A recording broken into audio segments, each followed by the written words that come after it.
Hi there. Welcome to our first art class online.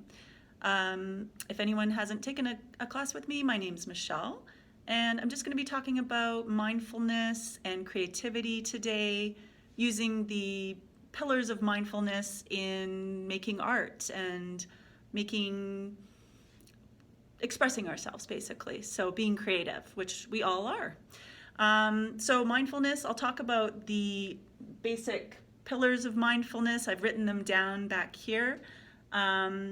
This is our group room, but we're missing having all of you here with us, but hopefully again soon we'll be able to do that. In the meantime, we're putting some things online. So the first pillar of mindfulness is non-judging. Essentially, and this comes up a lot in art, we are really quick to judge our art. I do it too. Everyone does, I think. We're really hard on ourselves. So the first thing is just observing your tendencies to judge yourself, judging situations, other people. Notice when these judgments come up and just recognize them as what they are, just judgments, and let them pass by. So that's the first thing. The next one is patience. It's understanding that everything happens in its own time. So our minds like to wander into the past, into the future. We lose our connection to the present moment. So what we try to do is just be in the moment and appreciate that as much as we can. The third thing is beginner's mind. It's the idea that you look at everything as though you're seeing it for the first time. You free yourself from expectations of how things are, how they should be. Are you really seeing things or people as they are? Or are you just sort of viewing things from a perspective of your thoughts and opinions about things? So in the art world, just approaching everything as though it's something brand new, which sometimes it is, and that's fun too. The next one is trust. So trust in yourself, trust in your feelings. You can be open and receptive to learning from other sources like these videos or teachers, books, but trust in your own intuition. Even if you make mistakes sometimes, that's going to happen. We're human beings, we do that. Cultivating this trust will help you to trust in others and trust more in yourself as well. And with your artwork, just trust that what's coming down on the paper or however you're creating, that's how it was meant to be.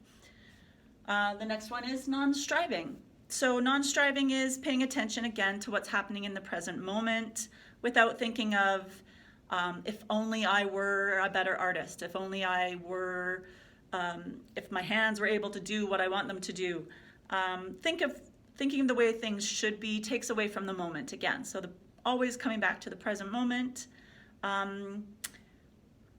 Mindfulness, meditation, any of that, it's not about trying to get something or get somewhere. It's about being and not doing. So yes, we are doing something in the process of art, making art, but we can kind of let go of what it needs to look like. The next one is acceptance. So seeing things as they are, again, in the present moment, trying to force situations to be different from what they are, it wastes our energy and it takes away from the energy we need to change and grow and to make wonderful artwork, which we all do. That's just everything that you put down on paper. I always say this, everything is a beautiful piece of art. It's an expression of you, and that's a wonderful thing.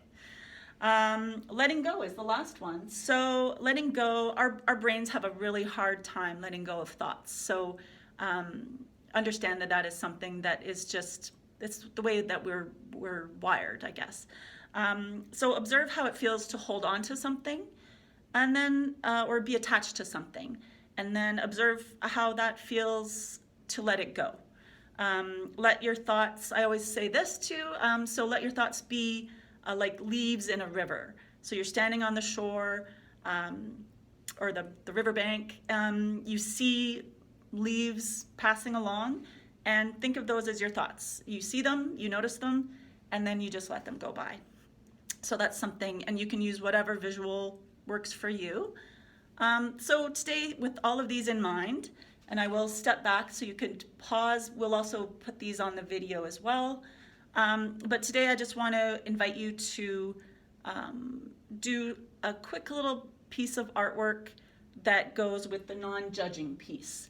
So I'm going to do it as well, and we'll see how this comes across. But I want you to use your non-dominant hand. So I'm right-handed. I'm going to use my left hand, and I just want you to sketch something. So make it super easy. You can use a reference picture if you want to, or just kind of go, I basically know what this looks like, and it doesn't need to be perfect. It just needs to be whatever you're putting down on paper. So your non-dominant hand, it's going to look a little strange, and that's okay. I just want you to sketch something that you're grateful for. So today is a really beautiful day outside, and I'm grateful that the trees are starting to bloom. So I'm really thankful for all of those apple trees and every tree that's coming into bloom. So I'm going to try to sketch that, and we'll see how this goes.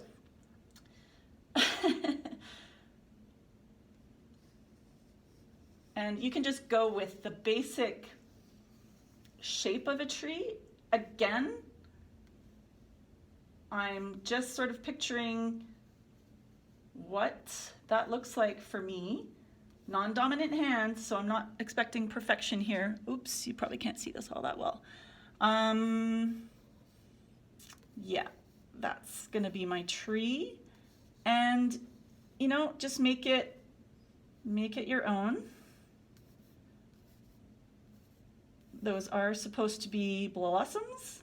So looking a bit like, oh, see, I'm judging. So we're just get away from the judging. I'm gonna give it a trunk. And you know what? Take away the judgment. It is what it is. That's my tree. So we'll leave you with that.